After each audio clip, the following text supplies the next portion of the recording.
you got to come with me to the Apex. The Apex is the place to see fights. Hey, yo, what the fuck? The doctor is back in the office, and today we're going to be breaking down an absolute banger of a card at the Apex UFC Fight Night. Steven Garcia versus David Obamna. Doesn't really get much better than this. I mean, this is the UFC at its peak.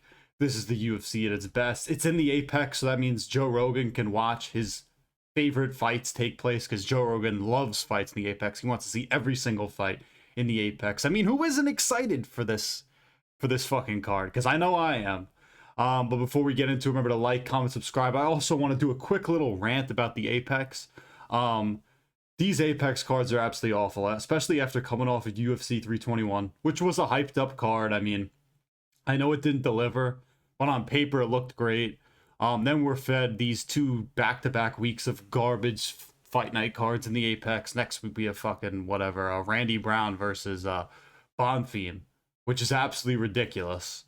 One thing I despise about the Apex is that the production sucks. There's feels like there's nothing special in there. Dana White would argue it's like, oh, you get to watch, these guys fight in a arena with no fans, so you get to really hear the real brutality of the sport, and that's kind of cool, I guess. But the atmosphere and the fans help really make the fights, and the matchmaking is so weird on these. I mean, there are usually a lot of people you've never heard of, and listen, I guarantee this card tomorrow there'll probably be a ton of finishes. It'll still be exciting, but it's like there's no publicity and no fucking advertising for any of these fights. They don't push any of them. They just kind of throw them out there. Like Steven Garcia versus David Onama is a great fight, honestly. Like if this was a feature prelim or early on a main card of a solid pay-per-view, you'd be like, wow, like what a fight this is. That's a really solid fight. It's going to be a banger. There'll be a finish in it. But now it's the main card of a fucking fight night, and you're like, like that's gross. And then you even have fucking Big Salsa versus Ante Delija, and you're like, oh, that's a decent heavyweight fight, but the fucking co-main is ridiculous. You know what I mean?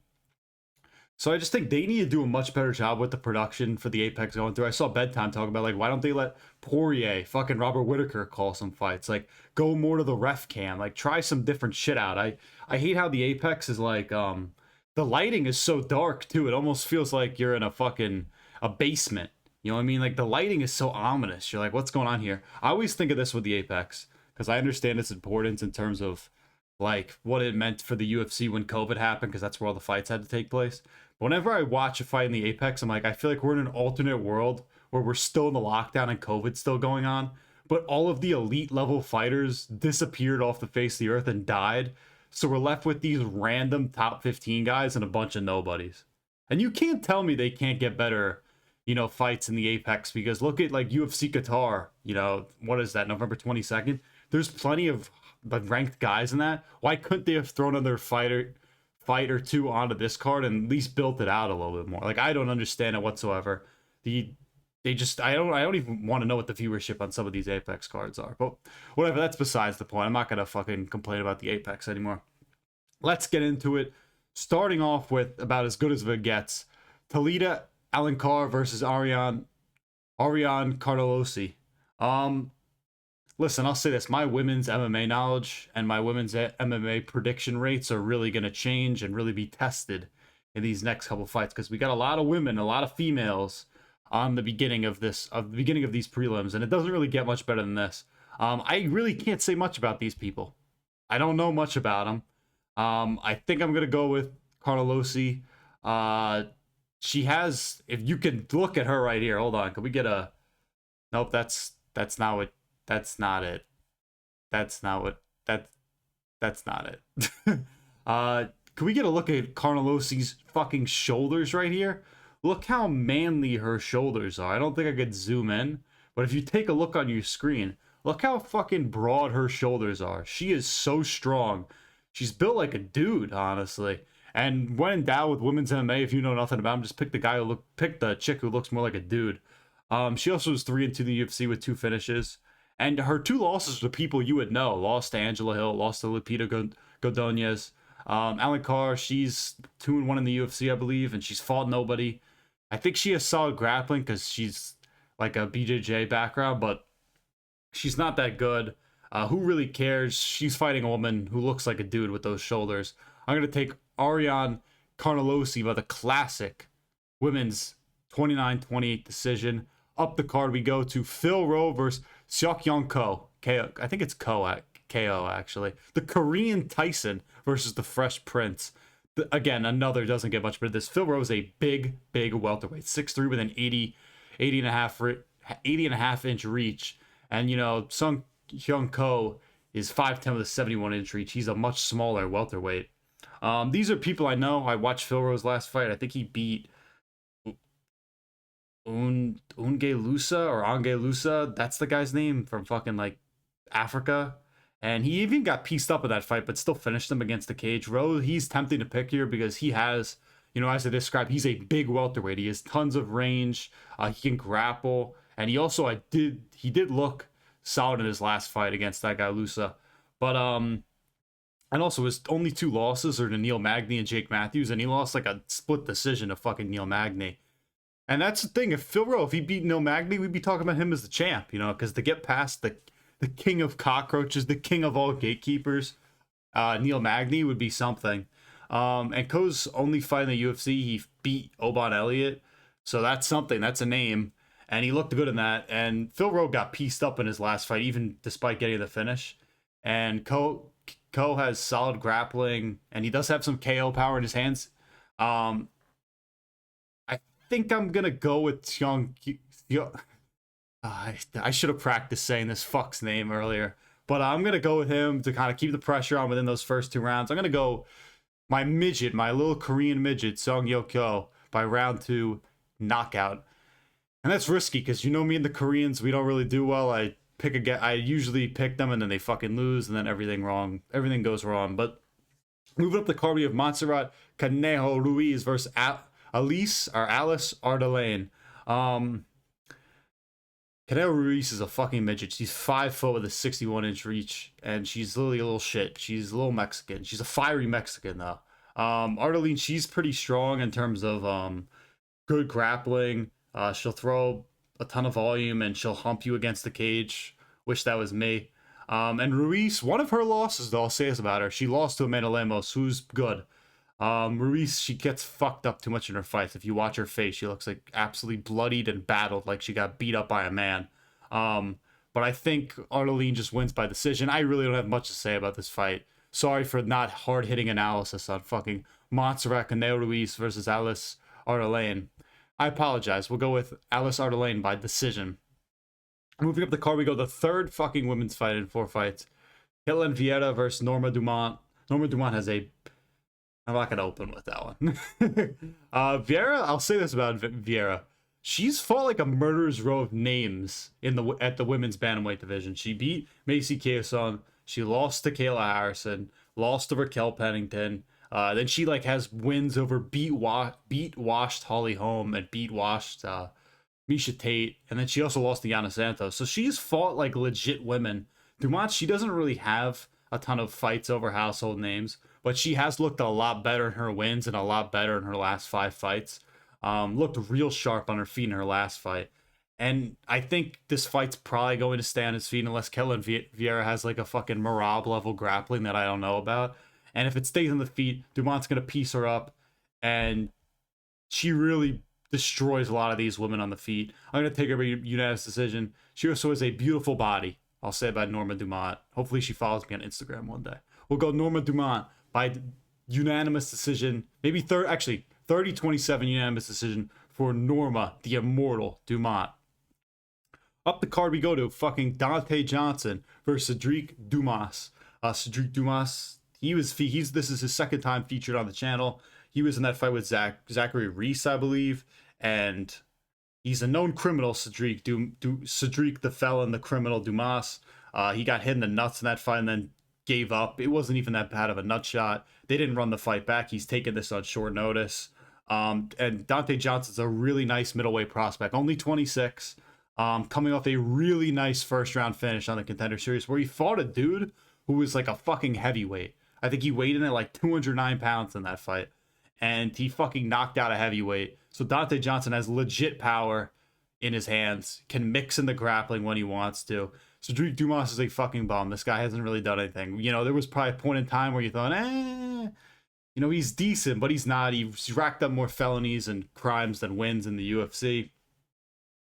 I think he's going to get cut at once he loses this. I'm going to take Donte Johnson by round 1 finish. He's too talented, too big, too strong, like LeVar Ball. He's too big, too strong for Sedriques Dumas, even though he's actually a midget at 5'8". But I don't think Sedriques Dumas will be able to handle the physicality of Donte Lockjaw Johnson. Be on the lookout for Donte Johnson. He's going to get a highlight reel KO in the first round. And for me to pick first round KOs, I got to either hate the dude that I'm picking against, or I just have to see that guy's absolutely shit. It's Sedriques Dumas. He's absolutely shit.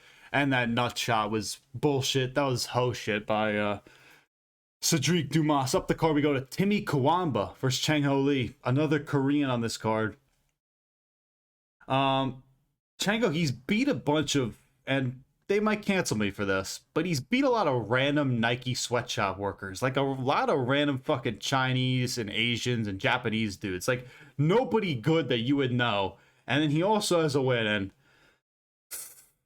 this might be the blackest name you ever hear. Guy by the name of Cortavius, let me read this right. Cortavius Romeus, which is the most African-American name you will ever hear. And I'm baffled by that actually being a name. And he battered that dude. And I'll say this about Cortavius. He was actually solid in some of the clips I've seen. And Chang Lee absolutely destroyed him. And he also has pretty slick grappling, Chang Lee. Timmy Cuamba, he beat a dude in Robert Romero by flying knee in his last fight, but that dude shouldn't even be in the UFC. He also lost to Lucas Almeida, who was on that Charles Oliveira Gamrot card, who fought with one arm or one hand and got beat his shit kicked in by Michael Aswell. And then also lost to Velagioki before that. So he's lost to some notable dudes. Timmy Cuamba says he is sharp on his feet. I don't think he's a can. He doesn't suck. But Lee has better stand-up. His grappling's better. And he also has good ground and pound when he gets you to the ground. So I'm going to go Chang Lee by second round knockout in this fight. A good fight. Chang Lee finally get a chance to fight a real All-American like Timmy fucking Cuamba. Up the card we go to Kevin Christian versus Billy Elekana. Billy Elekana was on not one of the first fights of this channel, but when I started on Tapology, he was one of the first cards I did. I think it was the Whitaker versus RDR card. And he beat Ibo Aslam in that fight, I think by decision. He looked pretty sharp on that. This is Kevin Christian's debut. Elekana, he got finished by Bogdan Guskov on short notice, but he had some moments in that fight, and he beat Turkish Power Ibo Aslam. Again, he had moments in that fight. It was short notice, and Bogdan Guskov is legit. He's a top 15 guy. And there's also a big height difference in this fight. I'll point that out. Kevin Christian, he's 6'7". And Billy Elekana, he's only 6'3", but he does have pretty long arms for his frame at 77 inches. I think Billy Elekana is just going to chop at the legs of Kevin Christian, fucking slow him down for most of this fight. He looks sharp against Ibo Aslam. He controls the pace well. He's not going to be a guy who really, throws a ton of strikes, but he's methodical. He's solid. I like Billy Elekana. He's just known for slowing down the pace. Kevin Christian in your debut, he's going to be a little jittery. He's going to make mistakes. And Billy Elekana also is much more athletic. And I just think essentially his kicks, the calf kick and the low kicks, are going to just slow down Kevin Christian. I'm going to take Billy Elekana by unanimous decision, 29-28 probably, maybe 30-27 if he pulls off that classic Billy Elekana masterclass. But whatever. Moving on to the main card, we have Allan Nascimento versus Cody fucking custom-made Durden. At what point in time, Cody Durden was fucking legit. But he's lost 4 of his last 5, got finished by Joshua Van, got finished by Bruno Silva, got finished by Jose Ochoa, and Tagir Ulanbekov, who are all ranked and, good or close to being ranked. Nascimento, this guy, he barely fights, though. I don't think he's had a fight in like 2 years.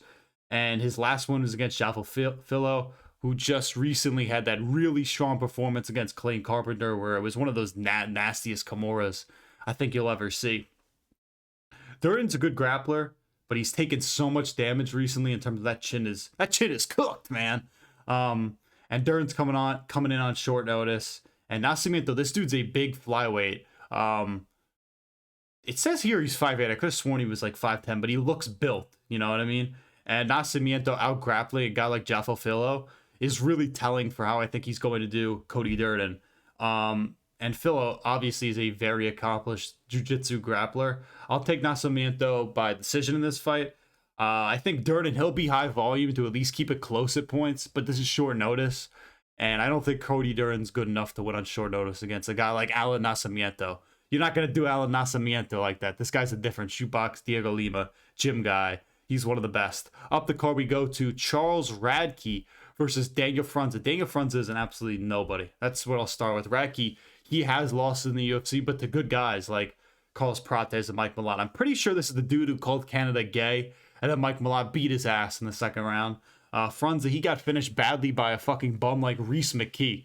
Who'd he lose to last? Axel Sola? He absolutely sucks. I think Radtke wins this. Frunza's just shit. He doesn't really do anything for me. It's kind of impressive that he's even fighting a guy like Charles Radtke, who, I'm not going to say Radtke is good, but he's at least a name. You know what I mean? This fight will probably stay on the feet, and that favors Charles Radtke by a lot. He has good power in his hooks. He can really put you out with those. Frunza was getting fucking dropped again by shitty-ass Rhys McKee. And it wasn't like he got dropped once. He got dropped multiple times. So I'm going to go Charles Radtke by first-round fucking finish. All-American badass Charles Radtke. That's the second first-round finish we've predicted. And we're going to take the Wisconsin boy to finish early. Up the card, we go to Isaac Dulgarian versus Yadier Daval. The matchup of the two 29-year-olds. I think this is a very close fight. I don't think either one of these dudes have elite wins whatsoever. But I'm leaning Isaac Dulgarian because of his performance against Christian Rodriguez, who, even though he lost that fight to split decision, it was really close, and C-Rod's a really solid UFC fighter. And if you watch Isaac Dulgarian, he really does a great job ragdolling guys in the grappling game and getting a ton of control time. I don't know if Yadier Daval has that defensive grappling, takedown defense, and just ability to shuck off Isaac Dulgarian to win this fight. I, again, just don't think his defense is good enough to counter Isaac Dulgarian. I was leaning maybe Isaac Dulgarian by decision, but fuck it. It's the Apex. Anything can happen. It's like Disney World. It's the most magical place on earth. So we're going to take Isaac Dulgarian by late finish, round 3, TKO, ground and pound TKO. He's going to get it done. He's going to win it for the Americans. He's got really solid grappling. I really like him. Moving up the card, we go to Jeremiah Wells versus Temba Garimbo. Temba Garimbo, the African scammer. That's his name. This guy, he had no money in his bank account. Then The Rock built a house for this dude. And then he supposedly started a fundraiser to build all these wells back in Zimbabwe. And then none of the wells got built. So, and then he also has been saying, I do this shit for my family. I'm a killer. If I have to kill Jeremiah Wells, I will. Bro, you're not that guy, pal. That being said, though, Jeremiah Wells is not very good. So as much as I just shit on Temba Garimbo, I think I'm still gonna lean his way. His Jeremiah Wells' best win is against fucking Court McGee. You know what I mean? And that's no good, man. Well, Temba Garimbo, his last fight, I think in December, he got subbed by Wash Vicente Luque, which doesn't look good based on how Vicente Luque has gotten done by Kevin Allen and fucking Joel Alvarez, who are good. Maybe Kevin Allen, maybe not, but Joel Alvarez is very good. But still a win over a guy, still lost to Vicente Luque. It's still respectable. And his best wins are against Nico Price, Ramiz Brahimaj, who just came off that win against Austin Vanderford. Wells has power, but again, I just don't think he's very good. You know what I mean? Garimbo, he's a lot bigger. And he's also younger. He's like 5 years younger than this guy. And he needs money so he could scam more people back in Zimbabwe. So I'm going to lean towards Temba Garimbo by decision. Hopefully this guy gets more money to scam all those poor Africans back in Zimbabwe. Up the card we go to one of the only fights I truly care about. Waldo, Big Salsa Boy, Cortez Acosta versus Ante Delija.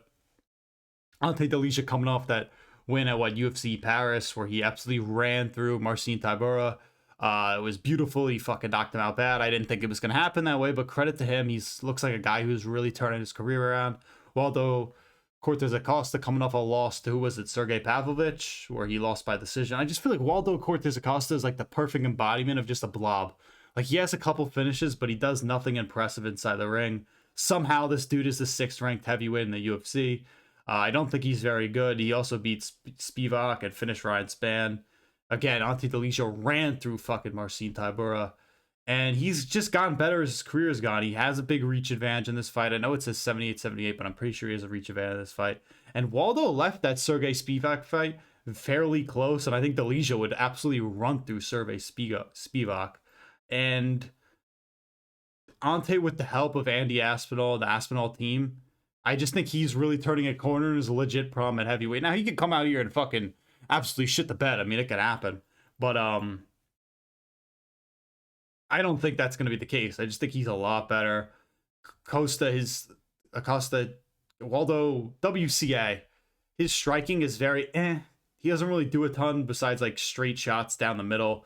I think Ante, he's much more well-rounded in the grappling and the striking. He can mix up those kicks, slow him down with his punches. He can, throw punches to the body, to the head, really to all different parts of the body, to the dick if you wanted to. I'm going to take Ante Delija by a late finish, though. I think Waldo Cortez Acosta, I'll give him that. He's a bit of a tricky customer in terms of he just stays around and fights, you know what I mean? He's only lost twice in his professional career. This guy doesn't really get finished, so I think it's going to be a late kind of a blob finish where dudes are just kind of swinging slowly and Ante Delija just catches his chin with a fucking right hand. That's my prediction for how he's going to win this. Moving on to probably the only fight anybody cares about, Steve Garcia versus David Onama.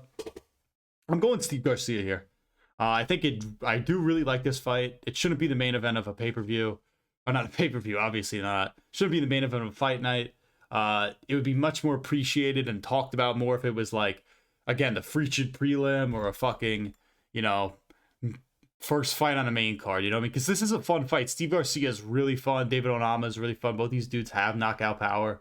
I just think David Onama can't finish Steve Garcia. Again, this is the 12th and 13th ranked flyweights. Really not a ton of, or featherweight, not a ton of stakes here. Garcia's coming off a really nice win over Calvin Kattar, who, even though he's washed, he absolutely dominated and outclassed him. And David Onama, he's coming off a nice win over Giga Chikadze. Again, I just don't think David Onama has that finishing power here. Garcia's better on the feet. He's on a 5-fight win streak. He smashed Kyle Nelson. I mean, who does that to Kyle Nelson? Matt Favola couldn't even do that to Kyle Nelson. He has great pace, great power. And Onama, he's not really great in high pressure situations. When you're really putting the fucking brakes on him, putting the pressure on him, he kind of wilts a little bit. He doesn't really have that in him. He does have the ability to come back, like when he does face pressure, but that's against a lot shittier competition than fucking Steve Garcia. I don't think he has the finishing ability to get Steve Garcia. He's a tough guy to put out. And usually Onama, he has a reach advantage and a size advantage against a lot of featherweights. But Steve Garcia is a massive featherweight. He's 6 foot with a 75-inch reach advantage. He's a big fucking featherweight. Also, that dude I was talking about earlier, Romero, that bum that Timmy Cuamba finished. This was a guy that dropped David Onama, and David Onama couldn't even finish him. And if Timmy Cuamba's finishing dudes that you can't finish, and you're, the 13th or 12th ranked guy, like, why the fuck should I pick you against a guy with the pedigree like Steve Garcia? The in-your-face pressure from Garcia and his length and reach is going to be a problem for David Onama. Steve Garcia is just going to grit this one out. He's gonna do what he's gonna do. We're coming for the title. We're coming for Volk. I'm going to take Steve Garcia by a round 3 finish. I just love Steve Garcia. He's on a great run. That Calvin Kattar fight really made me a massive fan of him. I know maybe a casual because of that, but who the fuck cares? I think this dude's fucking legit. He's good. I'm interested to see what's next for him. David Onama just doesn't have that in him. I know it's not a super technical breakdown of this card, but I wasn't even considering I was thinking of not even putting this card out because of how shitty it is. But I'm going to go Steve Garcia by round 3 finish over David Onama. Thanks for watching. Thanks for tuning into this absolute shitter of a card. There'll probably be bangers. There'll probably be good finishes. I think that Steve Garcia fight's going to be great. But let me know what you guys think down in the comments. Let me know if you guys think Steve Garcia is going to fucking win, or if David Obama is going to win. Let me know about the Delija fight versus the big salsa boy. Let me know. Remember to like, comment, subscribe. Let me know what other kind of videos you want to see on this channel. Again, thank you all for watching. We got the LT jersey on. I know you can't really see it, but whatever, Chargers. Thanks all for watching. Like, comment, subscribe. The doctor is signing off.